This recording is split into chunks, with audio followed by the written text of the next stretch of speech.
Alright, I've got her back on the cradle with her bottom paint. She's a little dirty.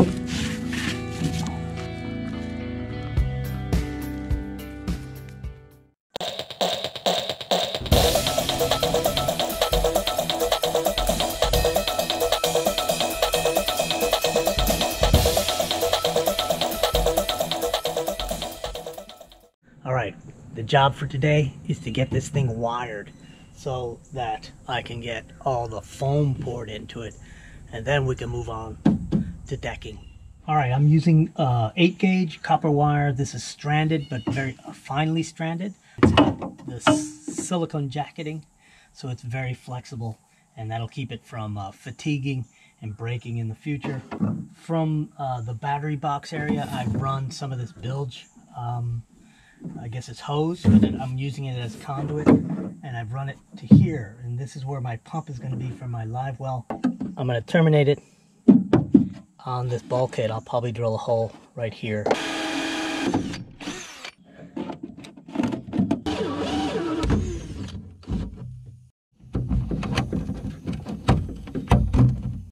Alright, so all I'm going to do is put a couple of tie wraps on the end just to keep it from pulling out, because in the end it's going to be encased in foam.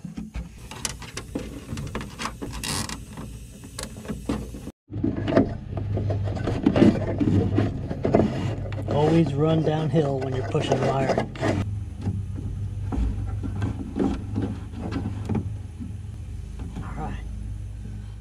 Alright, I've got a pull string in this section because it's got some pretty heavy curves in it. I'm going to use one of the pull strings and pull it back to the bilge.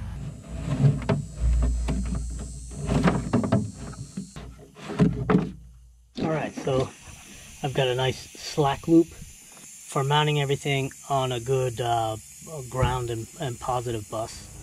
So one of the really challenging things about doing this work has been figuring out the sequence of the work, because I need to get these hatch frames in here, but I also have to get the drainage for it, and I got to get the wiring in, but I've got to get it situated so I can also get all the foam in down under and around it.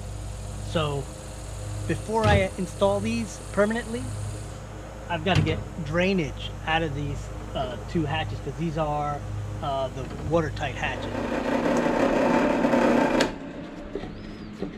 Alright, now I'm creating the drainage pieces, and the idea is I can get this CPVC in here pretty snug, and I can glue it in with PVC glue. I'll cut this in 3 pieces. There'll be 3 ports, and it'll be screwed in through the aluminum framing, countersunk in there. That'll allow me to get all the foam underneath it as well as I can before I drop in the hatches themselves and have to sort of find ways to get foam around the rest of the way. Alright, so I've got these cut. They don't have to be perfect or anything, and I'll be sliding these PVC sections in here, and there'll be a nice snug fit. So I've got the pilot holes in on all of them, and I just need to finish drilling these 5/8 holes on the drill press here.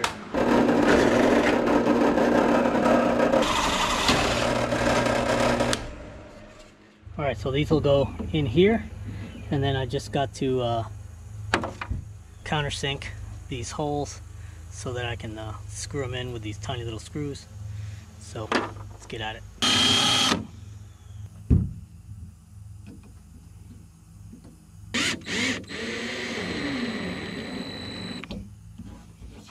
Alright, and then I'm going to use this hose to run everything to the center. Each one will have a hose coming out of it. I should get plenty of drainage here without any problems. Alright, this plate will be covering the center channel, and that's the drainage, obviously. These tubes will slide in through there, and then I'll have to drill a couple of holes here with this bit to get these 2 in it.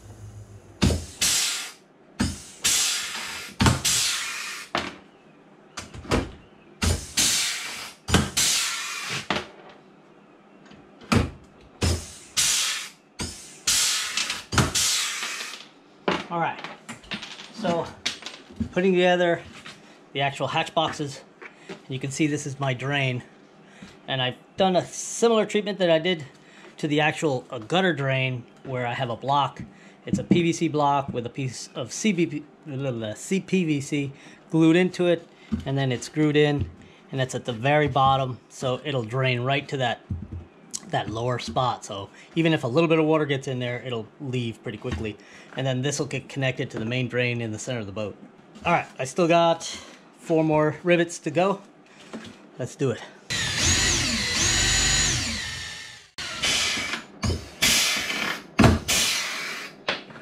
All right, that completes all the riveting.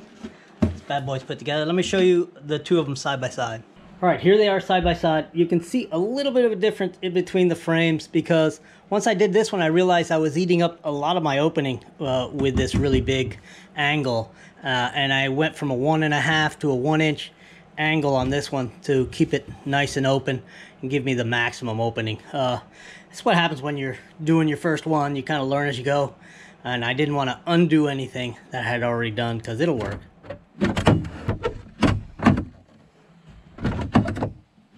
There you go. And then the drainage holes just align with the holes that I drilled in these channels. And under here, I'll have more tube running into this box right here. It's getting ready to rain again, so I'm not going to be able to do much.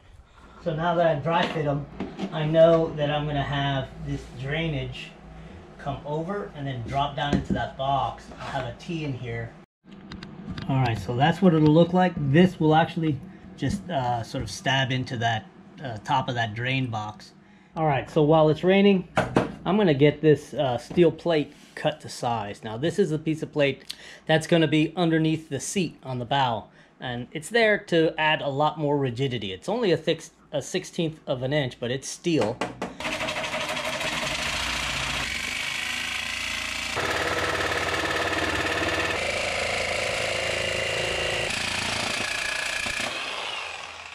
All right, that'll have to do. Not the straightest cut in the world, but it'll do it. At least it won't cut me now. All right, so that's what the drainage is going to look like. You can see it stabbed in over here. So the water will drain into these channels and down into there, and then into the middle drainage area, which runs all the way down the middle of the boat. And you can see there's ports that were originally there, but I made bigger. And just to recap up on the bow in this mess, I've got a little port here to drain. I'm going to cut some slots in it so it'll get all the water out. To this fitting, there's that 2-inch hose right there, and then that runs through here and into that white channel, or the white box that's underneath these frames. And then this is to drain any water that comes in from having to install a flush mount chair pedestal that you have to drill through. So this will all be filled with foam, and everything else will be filled with foam. All right, slowly making progress.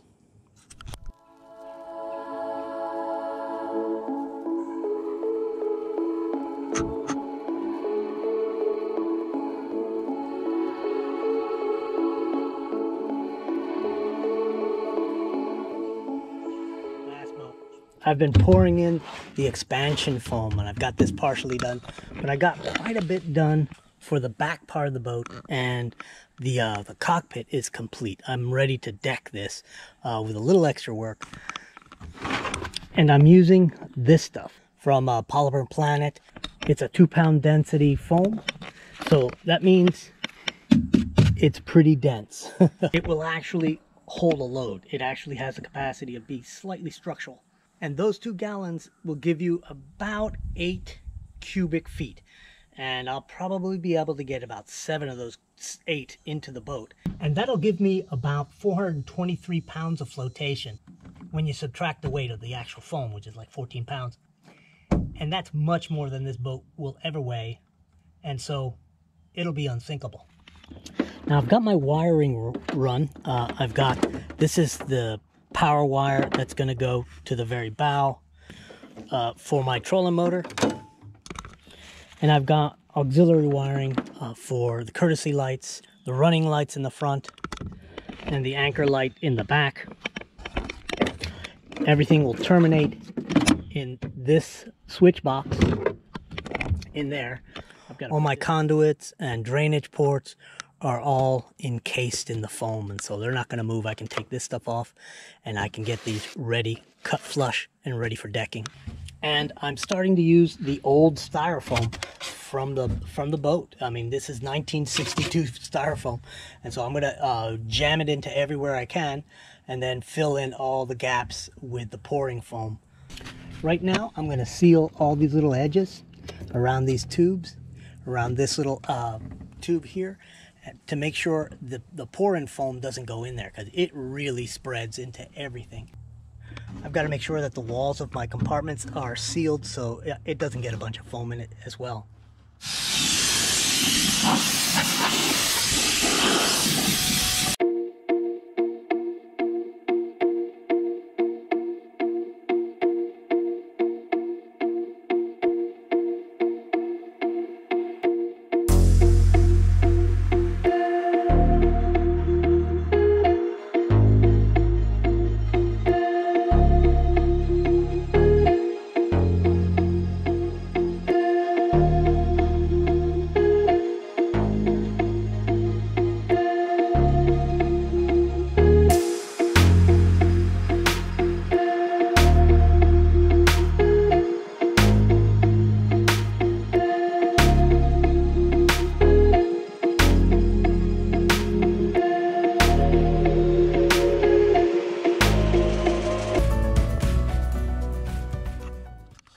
I'm also using the spray and stuff to fill in these little spots that are just not worth trying to pour in.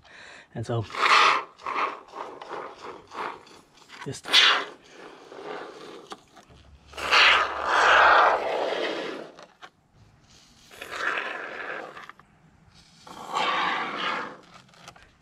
and if you're wondering why I'm using the pouring foam instead of the can foam, after the testing and everything of the water infiltration and everything, why wouldn't I just use this? Well, it's just a lot more expensive to try to get 7 cubic feet of this spray and stuff.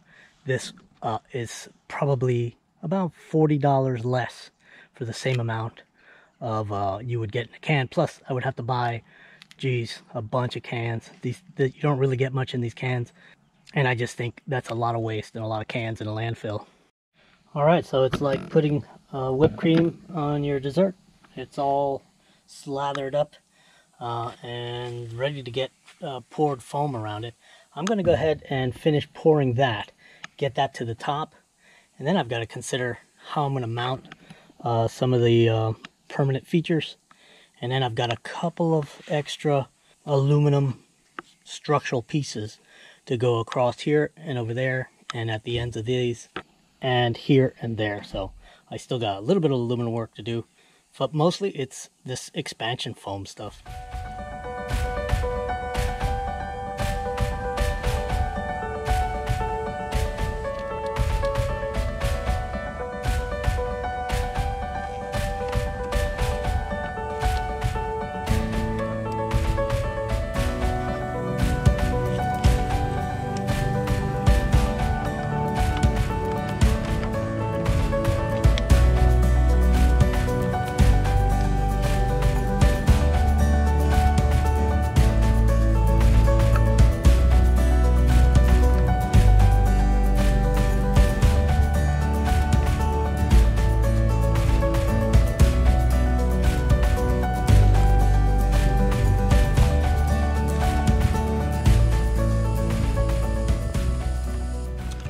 So as this rises, and you can see it's going to rise probably that high, so I probably put a little too much in there, but as it rises, I'll try to make the best of the light and do a few other things.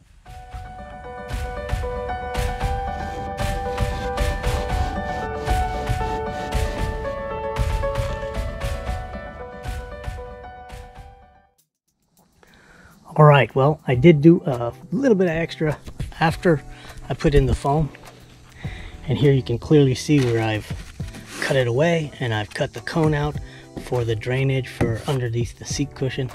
or the seat pedestal, and I did as much as I could with the foam I had. I'm gonna have to fill all this in, the remainder, with the spray and foam. Got the front pretty much done, the wiring's in place. I've got my hatches, my hatch boxes in place, all the hinges in place. You can see I added this strut on both sides. That'll give me a really good rigid front deck, and you can hear how solid that is with the foam underneath it, and both of them are nice and solid. I've got the wires run for the courtesy lights inside the hatches. Got my hinge hooked up for live well / cooler. All the wiring's in here. I've got to work on the plumbing to put my pump in here to feed water into this. You guys saw all this already. I've got the wire fed into my switch box. Pretty happy with the results and how it's coming along. It's slow, but I think this last little surge has put us where we can really make some progress putting decking on. We should be getting close to having a finished boat coming up soon. A few other things, but in the meantime, this is gonna have to be enough for this update, and hopefully I'll be able to do some really short little updates as we go along. Keep an eye on Instagram and on Facebook, because I'll be posting photographs there. Thanks for watching. I'll see you on the next video.